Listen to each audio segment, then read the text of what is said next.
How's it going, guys and girls? This is Ketchup here, bringing you another character breakdown video. So we're going to focus on Kenshi now. I know a lot of people say that Kenshi isn't that great. I mean, I know Mustard and I also believe that Kenshi is kind of a weak character in the game right now, but he is fun to play. I mean, regardless of how decent characters may or may not be, I still find Kenshi an enjoyable character to play, basically. So Kenjutsu is the first variation I'm going to go over. That's basically because we don't see people actually use this variation. If it's Kenshi, it's pretty much always going to be balanced for the most part. Obviously, a notable exception being Pig of the Hut, who does actually favour using Kenjutsu quite a lot when he plays Kenshi. But basically, the reason for that is because Kenshi has certain aspects in Kenjutsu that if you've never played the matchup before, you're going to get caught out by specific things. So, let's go into them. Special move wise, his inputs for the special moves across all three variations are actually the same. It's just that the moves themselves will be different. So, for example, he has back forward 3, he has down back 4, he has down back 1, he has down forward 1, which he doesn't have in some variations. He's got back forward 2.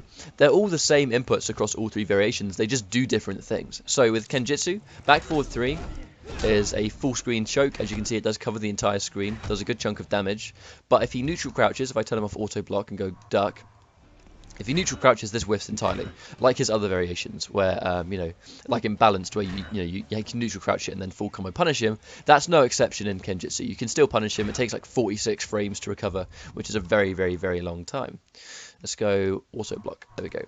The meter bend version of this will pick them up, and it just does a bit more damage. That's all it really does. You'll only be using it if it's going to kill. His down back 4 is a mid, and it's really, really unsafe, but you're not going to be using this in the neutral, although it's a mid. You would end combos in this. So for example, you would do, let's stand him up. You can combo into this and end a combo for a nice chunk of damage at the end. But the main reason you're going to be using the down back 4 is because the meter bend version picks them up off the ground and sets up for a combo because it stuns them. So comboing into this, hit confirm into the meter bend grab, jump into 4-3 is your most damage off that, I believe. My combos aren't going to be optimized because I don't play him loads and loads, but I do play him a little bit. So, you would go for a stun and go jump into 4-3 into either back forward 3 or down back 2, and both of which will give you a nice chunk of damage as is. So there's that, and it will stun the opponent. One last thing to mention is when you actually land the stun here, let's say you go for a stun, you can reposition the opponent depending on what special move you end the combo with. Back forward 3 will switch sides, and down back 4 will keep them in the same point of the side. It does the same kind of damage, so depending on what side of the screen you want to put them on at the end of the combo, it's basically dictated by how you do that. So you could do, 4-2-1 meter burn. If I want to keep them ahead of me, I'll do the down back 4 and just keep them in front and keep this part of the corner because I have the entire screen to work with.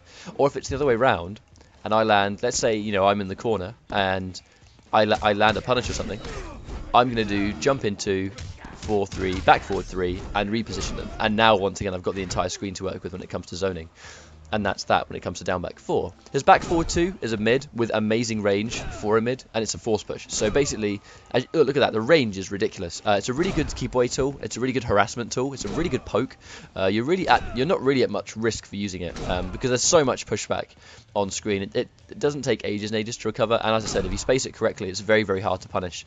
Some characters can punish it up close. If you do something like a combo string into it, some characters can slide you or something, but not everyone can actually punish this, as far as I'm aware, or at least I've never really been punished reliably for this in my time playing this game for 8 months.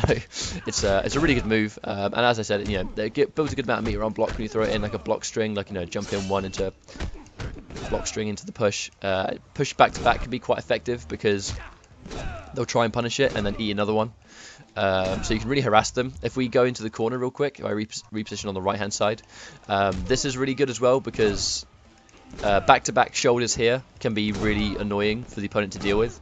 If they jump immediately, obviously they can jump into it and hit you, but you're pretty much establishing some kind of annoying corner pressure without actually having to be near the corner yourself and putting yourself at much risk. So basically, you can harass the opponent really strongly with the back forward 2. The meter bend version, I think, might have armor, but you're never really going to use the meter bend version. You're pretty much always going to use just the regular version, because if you're going to use armor, you'll be getting the armor from other means, basically. Let's go back to the center. We're going to go over his other special move, which is down forward 1. This is one of the most useful moves you're going to be using quite a lot in Kenjutsu, because as you can see, it's overhead. Meter bend version has armor and is overhead and pops up. So basically, the meter bend version will pop the opponent up for a combo. You can reliably do back 1 if you time it correctly anyway. Oops, I'm doing it slightly too late, which is why it's not coming out. There you go. So back one, you don't have to run cancel it because he moves forward when he does back one anyway. You can just do back one into, you know, either the back forward 3 or the down back 4 for very easy damage. And one of the reasons you're going to be using this is to establish mix-ups, as it were. So some strings can go overhead or low. For example, Kenjutsu Kenshi has a string 3-1-1, which ends in a low.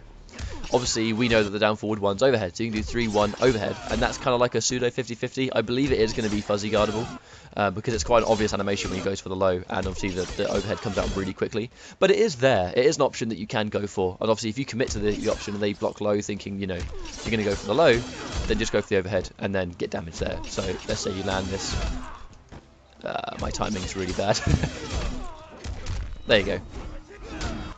So if you commit to the low or the overhead, you can get a nice chunk of damage, as it were, off the down forward one. So before we go into his combos and stuff, you can go into the down back one as well, which is an uppercut. This is interesting. I mean, if you're going to combo, you may as well combo into the overhead, for reasons I'll go into in just a second. But this does function as a really nice anti-air. As you can see, it combos, so you can do like, you know, NJP 3, 4, or you can just play it safe and just do 3, 1, 2 into grab or something. I'm sure you can get more damage than that, but I think you might even be able to do 1, 3. I'm pretty sure you can do that. We'll give it a go on the fly. Yeah, you can do that as well for a little bit of damage as well. So basically that acts as a really nice anti-air, and you can combo off it. So you can actually get some pretty swaggy combos in the corner with that as well. But if you're going to go for armor, then it's best to go for this, because it's harder to punish. When it comes to being harder to punish, let's say this is only -10. So the punish window is actually quite tight. If the opponent's trying to punish and they're late, you can counter poke with the meter burn straight away. So you can go down forward 1 if they try and punish, meter burn down forward 1, and it chews them up. That's actually quite effective because the punish window on this is so tight, the opponent will always try and punish you. So you can counter poke them quite heavily with the meter burn version. You can even just play it safe off the meter burn and just go straight into one of your trackers. It doesn't do as much damage, but if it's going to kill, it's very easy to literally just do, you know, straight into a special. So that's his special moves. I kind of got over them all. I've gone over them quite briefly, but we're going to go into applications of how you use Kenjutsu. So basically, you play a strong zoning game, first of all. Full screen is your friend, basically. You harass them with this. If they're neutral crouching, you can cheekily just run in and go for a grab, as Kenshi tends to go for, because you've got so much stuff they're going to be waiting to block and go in on. At this kind of range, running grab's really effective. I mean, if you watch high-level Kenshi in any tournament, running grab is something to go for quite frequently, because they're going to be sitting there waiting for things like this. Or, you know, from this range, full screen pushes. He has actually got a 50-50 game. It's unsafe because this move is, although the window is tight, it is unsafe on block. So he has got an overhead and a low. Across all 3 variations, his back 3 is a low, but only in Kenjutsu. His forward 2 hits overhead, which means that in this kind of situation, if you get like a jumping punch, you kind of do get a 50-50. So you can go back 3, meter burn, overhead sword, back 1 into choke. Let's see if we can get the combo. And that will do, you know, a nice 33% if they guess wrong. Off the overhead, it's the same thing. Ah, goddamn, my timing's so bad. There you go. And that will do about 35%, I believe. Let's go for it one more time. That does 35%. So it's actually off an overhead or a low string that you can go for. And the fact that you're going to be going for, you're going to be doing this into the meter burn means that you're also establishing kind of like a mix-up where if they're not blocking overhead at that time, then they're going to get tagged because it's a really quick overhead. I mean, like, for example, you know, that back 3 into this, that's an instant low overhead, you know what I mean? Like, if they're not blocking that, they're going to get hit by it. It's as simple as that. Overhead, same kind of thing, but overhead, basically, which does set up for some nice things. And it does give him like a kind of like a 50-50 game in the sense that he does get overheads and lows that can be comboed. You can combo into the uppercut, actually, as well, but the window for that is much more strict. So, for example, you can go for straight into the overhead, back 1. So the combo, the most reliable combo you're going to go for is overhead sword, back 1. God damn, I'm so bad. That's the most reliable combo you'll go for. Or you can actually go for back 1 into down back 1 and then 1-1-1 into meter burn. It does get you slightly more damage, I think. I could be wrong. Yeah, off the low, it gives you 1%. That's the thing. You can go for a longer combo in this. But the window for the 1-1-1 is actually a lot more stricter than it looks. And as you can see, it only does like an extra 1% damage. Overhead's the same thing. It's the same thing off the overhead. 35% normally, or 36%. So 1 extra percent. It's much better to literally just go for this, because although the back one timing may be a bit weird, and you've got to press it later than you think you do, in the long run it's actually a much more reliable combo, because that's easier to practice than the other one, because the link isn't as strict basically, and there's no run cancelling, there's no nothing like that. You just go back one into your button press. You can actually get a deceiving amount of high damage from 2 bars in this situation. You can do forward 2 into the overhead, back 1 meter burn, jumping punch, 4 3 down back 4, and that actually does 45% off the overhead, which is, like I said, a deceiving amount of damage. In the corner you can get good damage too, so you can do something like forward 2 overhead sword, 1 1 1 1 1 down back 4 into choke. That does 39%. You can do about 6 of them, I think. Let's go into the corner and I'll show you some corner combos as well, involving the same kind of thing, because the one recovers really quickly and has a good amount of knock on it. So basically you can go for one of your lows overhead, 1 2 3 4 5 3 4, same ender, nice chunk, 37%, overhead, same kind of thing, 1 2 3 4 5 4 3 into the down back 4 again.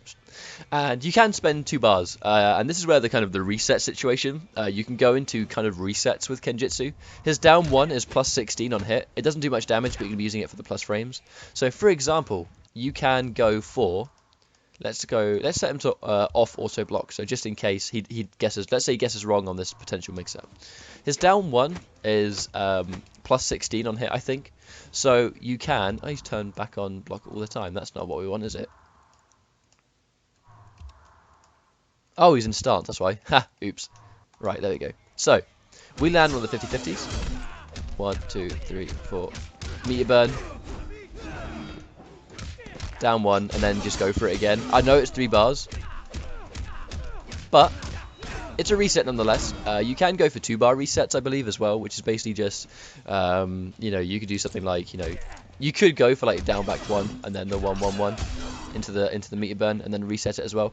But long story short, you can do jump in 1 into some kind of reset there. It's not the best thing in the world, but it is an option for you, where if you find yourself landing a late one of these, you can do jumping punch and then go in for any 50-50s into this, and then end it. It's not the greatest reset because it's very meter intensive, but it is an option that you can do, and I do find myself using it in a match, especially when you pair it with his jump 1, which has a really good hitbox on it.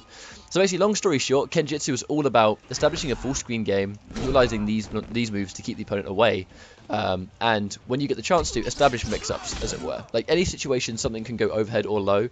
If it can go low and can be special cancelled beforehand, you can go into the overhead, and basically just throwing out surprise overheads as well. And that's basically the gist of Kenjutsu.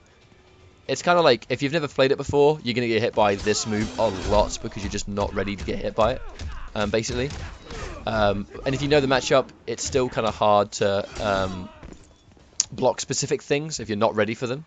So he's kind of like this kind of gimmicky, slightly hard to deal with if you've never played before character that has a really strong keep away game, in my opinion, because he can whiff punish anything from full screen. This push gives him the range he really needs to zone people out. As you can see, it has such an amazing reach on it and is a mid.